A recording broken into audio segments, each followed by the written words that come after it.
আপনার হঠাৎ যদি মিষ্টি খাওয়ার ক্রেভিং হয় তবে বানিয়ে ফেলুন দারুণ সুস্বাদু এই সুজির ফিরনি, মাত্র 15 মিনিটেই তৈরি। আফসানার রান্নাঘর চ্যানেলে আপনাদের স্বাগতম। চলে এসেছে আর একটি নতুন রেসিপি নিয়ে, সুজির ফিরনি। তো চলুন শুরু করা যাক। তো আমি কড়াইতে 1 প্যাকেট সুজি দিয়ে দিলাম। সুজিটি হালকা করে ভেজে নেব। সুন্দর একটা ঘ্রাণ বেরোলেই বুঝবেন সুজি ভাজা হয়ে গেছে।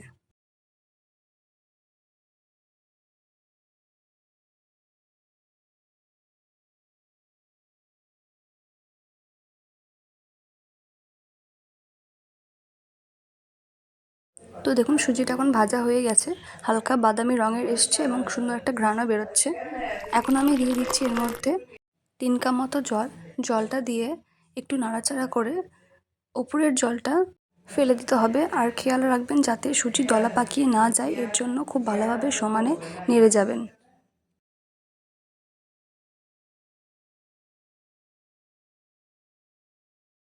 দেখুন জলটা ফেলে দিলাম।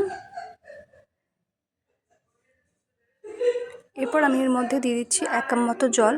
জলটা দিয়ে আবারও নাড়তে থাকবো।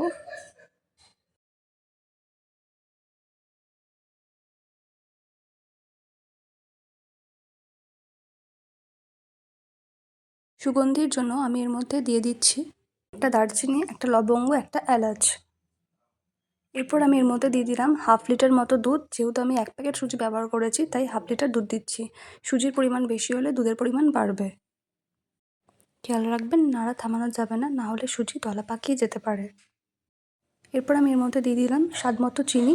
যেহেতু ফিরনি মিষ্টি ভালো লাগে তাই চিনির পরিমাণটা বাড়বে।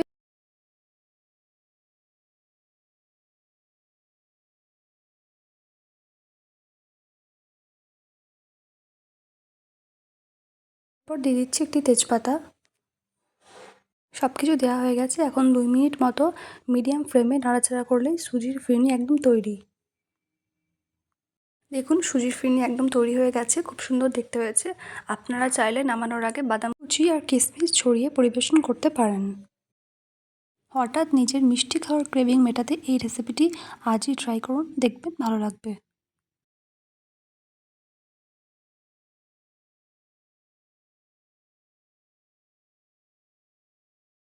আশা করছি আজকের এই রেসিপিটি আপনাদের ভালো লেগেছে। ধন্যবাদ।